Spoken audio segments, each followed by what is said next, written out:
Network has a lot to do with that as well. You know, they take care of the star, then everybody else is a piece of shit. That's just how it goes down. And you know, you embrace one thing, but we want fairness, better health care, better residuals.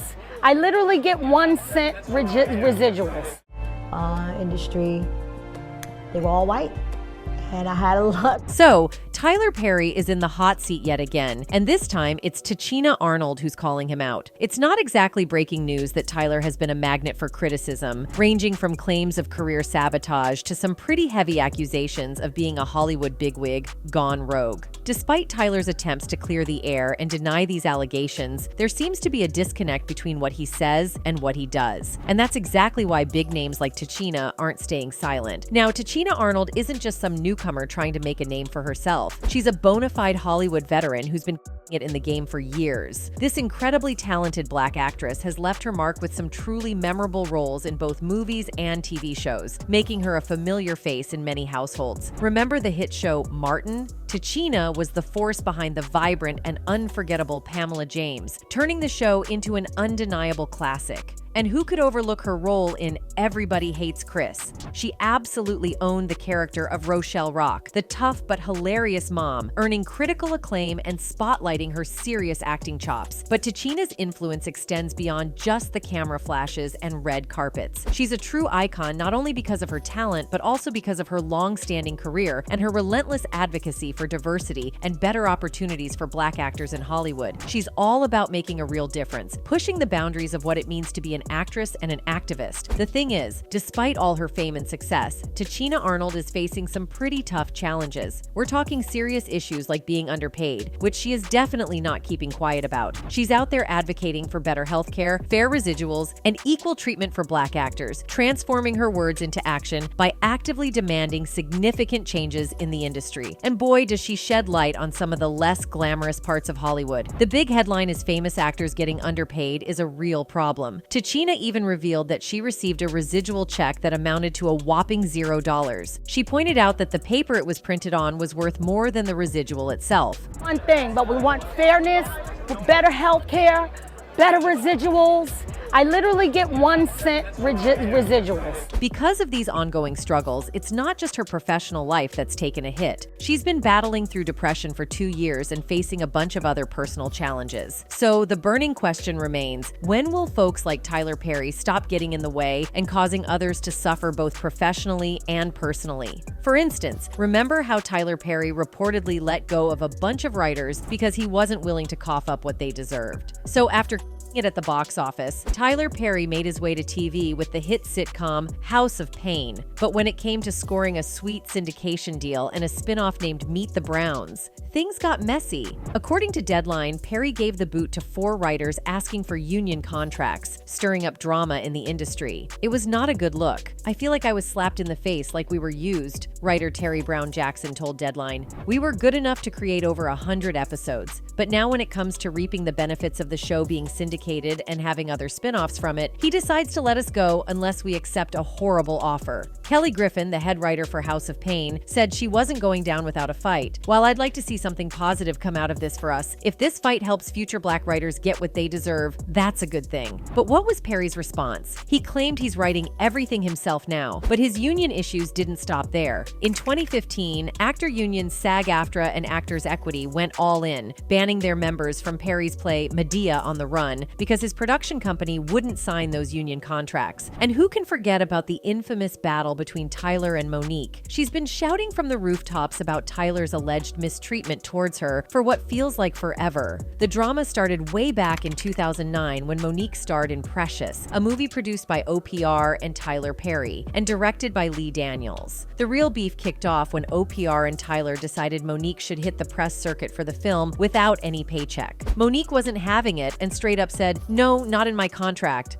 According to Monique, she only got a measly $50K for the whole movie, which was barely enough. Now they wanted her to jet around the world promoting the film for free? Not on Monique's watch, but OPR and Tyler didn't take her refusal well at all. Instead, they started trashing her reputation in the industry, spinning a narrative about her being difficult to work with. Monique spilled the tea, saying Tyler Perry told her, "You may want to consider promoting this film because if you get nominated for an Oscar, your next film is $3 to $5 million. And if you win it, your next film is $6 to $8 million. Monique was like, "Wait, I'm a black woman. Where are they paying those salaries, brother?" She straight up told Tyler, "I can't work for free. I've done what I was supposed to do. I can't go overseas and do this for free." Their back and forth continued, with Tyler saying he doesn't believe in giving money away for free, and Monique firing back, "I don't believe in working for free. So we on the same page?" It's a classic case of clash in values, and Monique wasn't backing down. "I don't believe in giving money away for free." I said, "I don't believe in working for free, so we on the same page." The movie studio initially asked her to jet off to France, but Monique, with her busy schedule as a talk show host, comedian, and family woman, respectfully declined. They tried to sweeten the deal by offering to upgrade her hotel room, but she and her husband stuck to their guns, saying, "No, we're going to spend this time with our family." She said, "OPR, I'm doing a talk show. I'm doing a comedy tour. I have a husband and I have babies. I have a little bit of downtime and I am going to take advantage of it. So I'm not going anywhere because I'm not obligated to go anywhere. I've done my part." So we mutually agreed to disagree. That was it. Next thing I know, I am considered difficult and hard to work with when the third call came. And they asked, "What's it going to take to get Monique to France?" Her husband straight up asked, "Is there a number associated with it?" That's when they dropped the bomb that they would never pay for anyone to do promotions for a movie. Monique revealed she was paid a mere $50,000 for Precious, and it wasn't about the money. She signed up to do it with her friend. The interviewer dug in, suggesting she needed the money to feed her family and pay bills, and Monique responded, "I think that's what America says. We all say, I can't do it for free." She explained that when the movie studio refused to pay for her Cannes appearance, they didn't make a fuss. But then the reports started flying, painting Monique as demanding and difficult. The whole thing boiled down to a simple request that they understood couldn't be met. But suddenly, Monique found herself labeled, and that's where the drama kicked in. Stood, because what people didn't know was I was paid $50,000 to do the movie Precious. And it really wasn't about the money, and I'm not complaining because I signed up to do it with my friend. As we can't set a precedent and pay you to do this, we didn't have an issue with them. Okay. But that's when the reports came that now Monique is being demanding and she's being difficult. Media stories start popping up, painting Monique as difficult to work with. Suddenly, no one wanted to cast her, despite her winning an Oscar for her role in Precious. Imagine seeing all your hard work go down the drain. Monique started putting two and two together, realizing someone was out to get her. In a recent chat with The Hollywood Reporter, she spilled the beans that Precious director Lee Daniels admitted she got blackballed for not playing the game. Monique's even called out OPR and Tyler Perry, asking for an apology that, as far as we know, is still MIA. But Monique wasn't done dropping bombs just yet. She went on to spill the tea about how Tyler Perry cost her and her family tens of millions of dollars over a rumor he started about her. She recounted the whole situation, saying that Tyler told her he'd never do anything to hurt her, but then later admitted to starting a false rumor that she was difficult to work with. Monique didn't hold back, expressing her frustration and disappointment, especially after Tyler's initial denial. She went on to talk about how during her conversation with Shannon, she referenced an interview he did with Kat where he admitted to letting people lie in his face because he didn't know if they were lying or not. Monique made it clear that she wanted Shannon to hear Tyler's own words, so she sent him the audio recording of their conversation. And let me tell you, it wasn't a walk in the park. Monique revealed that she recorded the conversation legally, which she emphasized was crucial for her as a Black woman facing off against someone as powerful as Tyler Perry. She explained that having the audio proof was a game changer, as it prevented her from being dismissed or ignored. Yes. Had I not recorded Tyler Perry, then it would have been my word against his. And then on top of that, it would have been, he's so powerful, we can't even pay no attention to that. Right. Monique didn't mince words about the impact of Tyler's actions on her and her family. She stressed that the lie Tyler spread cost them a staggering amount of money, leaving them in a tough spot financially. It was a tough pill to swallow, and Monique didn't hesitate to share the weight of the consequences of Tyler's actions. You know it's illegal to, but did you hear what the man said? I violated you. Yeah. I mistreated you. Yeah. Do you know, Shannon, that's cost my family tens of millions of dollars? Yeah. Now, let's talk about his movies, especially the whole Medea series. It has definitely stirred up some mixed feelings over the years. While a bunch of people find them hilarious, others not so much. And there's even a new parody out called Not Another Church Movie that totally riffs on those church-themed films Tyler Perry is known for. Turns out a lot of folks are really getting a kick out of it. The film itself follows a guy named Taylor Ferry. And yes, that P is silent, making it sound eerily similar to Perry. The plot? He's a man called by God to become a writer and share stories to uplift his community. But as you might expect, the devil pops up to stir the pot. The trailer gives us a peek at what to expect. Loads of references to Tyler Perry's iconic characters and some nods to his most memorable films. It's all in good fun, but with a sharp edge of satire. Jamie Foxx is playing God in this, and he doesn't hold back, delivering a performance that pokes fun at the movie mogul with a relentless edge. Also, it's all packed with familiar faces, including Jamie Foxx. I'm feeling like something. Hashtag Holy Davis. Holy. Your ass is gonna get had. When I'm gone, I'm gonna get your money. you know what you're gonna get? You're gonna get this gas money. Also, it's not the first time Fox has had a bit of fun at Perry's expense. Flashback to 2012, when Fox hosted Saturday Night Live and starred in a sketch that was all about a faux movie trailer for Tyler Perry's Alex Cross 2 Medea Special Ops. In the sketch, Fox hilariously played both Alex Cross and Medea, literally splitting the characters down the middle. Fox is a master of impressions, and his take on Medea was spot on. Challenging role to date. I'm ready. What it do? Now, there wasn't any public reaction from Perry about this particular SNL spoof, and considering his history, that's pretty interesting. Tyler Perry is known for reaching out to folks who parody his work, and he's not usually sending them thank you notes. His recent contact with the team behind Not Another Church Movie is just the latest instance of him not exactly taking a joke lying down. This whole situation is stirring up quite the conversation among fans. Some are calling out Tyler Perry for being hypocritical. After all, the guy made his fortune by playing a sassy, 7-foot-tall grandma, and a lot of his comedy has involved poking fun at his own community. So it seems a bit rich for him to get upset when the tables are turned. People are laughing about the irony of it all. And speaking of Medea, cultural critic Jamila Lemieux wrote an open letter to Tyler Perry, published by NPR. Lemieux straight up told Perry she wasn't vibing with how he used stereotypes in his work. She said, "Through her, the country has laughed at one of the most important members of the Black community, Mother Dear, the beloved matriarch. I just can't quite get with seeing Mother Dear played by a 6'3" man with prosthetic breasts flopping in the wind. Our mothers and grandmothers deserve much more than that. Heck, our fathers and grandfathers deserve more." Mr. Perry, you have told the Hollywood old guard to kiss your backside, and I appreciate that, brother, but many Black folks have expressed some of the very same attitudes about your work that white critics have. And guess who else joined the critique party? None other than film director Spike Lee. He wasn't shy about calling out Perry for those stereotypical characters. According to Spike, the industry could step up its game by ditching those one-dimensional characters in Perry's record-breaking but, in his words, biased and nonsensical movies. It all kicked off back in 2009 when Lee, who is known for his bold opinions, didn't hold back, taking aim at Perry's films and shows, dubbing them as representative of coonery and buffoonery within the Black community. In an interview with Black Enterprise, Spike Lee didn't sugarcoat it, linking Perry to artists who perpetuate stereotypical images on what he bluntly referred to as the idiot box. It's coonery and buffoonery. And I know it's making a lot of money, breaking records, but we could do better.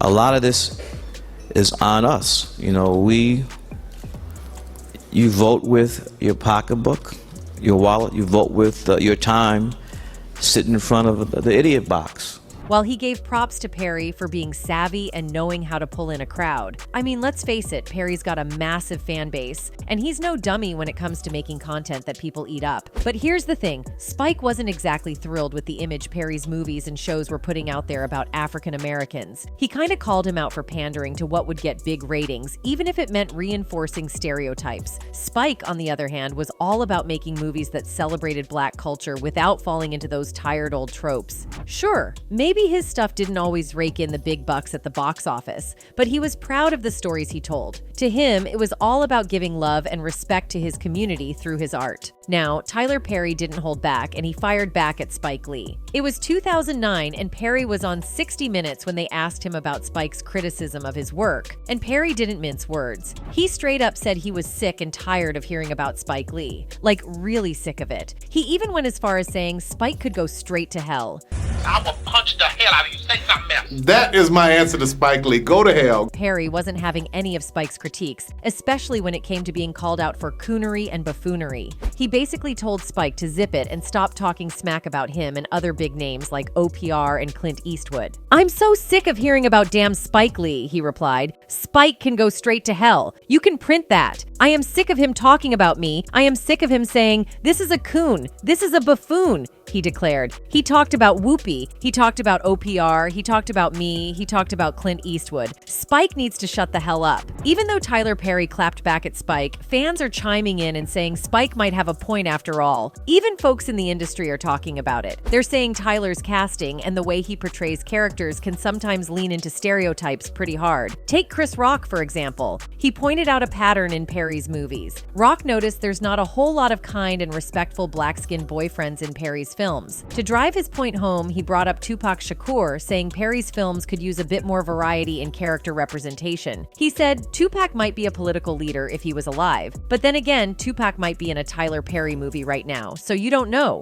He might be. Tupac might be the bad dark-skinned boyfriend in the Tyler Perry movie. So Chris Rock's deal was this. He's saying Tupac, who was a big deal in his rap days, might not score a hero role if he landed a spot in a Tyler Perry flick. Rock figures, based on Perry's usual casting moves, the chances of Tupac getting cast as a hero would be pretty slim. Just Rock sharing his thoughts on how things roll in the Tyler Perry movie universe. He further went on saying, "I would hope he's a senator, but he might be kicking Jill Scott down a flight of stairs." So these three are on the same page, pointing out that Tyler Perry's casting and storytelling choices might be playing a part in certain movies' success, thanks to some biases. They're questioning how this mindset could be messing with the film industry. And you know what? This colorism thing isn't exactly a stranger to Hollywood. Lately, Hollywood's been under fire with media campaigns and hashtags spreading like wildfire, shining a light on some pretty shady stuff. Remember Harvey Weinstein? Yeah, he was one of the first big shots to drag the industry into the negative spotlight with abuse allegations in 2017. Now there's even a new documentary spilling the tea on the dark side of Hollywood, exposing power players allegedly preying on aspiring actors.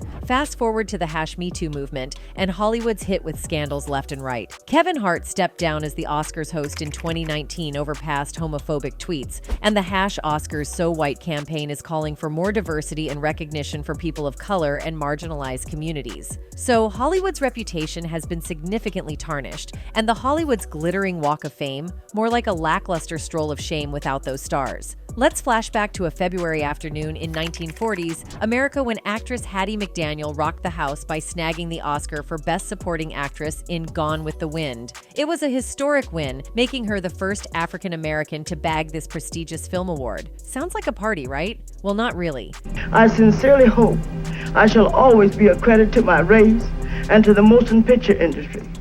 My heart is too full to tell you just how I feel. Despite the victory, the Oscars back then operated like a whites-only gig, and McDaniel found herself segregated from the rest of the crowd. Instead of pure celebration, it was more about segregation than jubilation. Fast forward 80 years, and guess what? Hollywood's still wrestling with discrimination, even though there's been some talk about boosting diversity. The 2020 Oscars? Oh, they weren't immune to racial controversies that both viewers and industry insiders have gotten pretty used to. And let's not forget the major snubs, like leaving out Lupita Nyong'o for her performance in the 2019 film Us. Now, some folks are also saying there's more to the Medea style. Dave Chappelle on Oprah's show threw out a question: why do we see so many black actors creating and playing female characters? When I see that they put every black man in the movies in a dress at some point in their career, I'll be connecting them down. Like, why all these brothers have to wear a dress? Chappelle had this experience while filming a movie with Martin Lawrence. He walks into the trailer and sees a dress, thinking it's the wrong one. Turns out it's for a scene where Martin's character sneaks out of jail by dressing Chappelle as a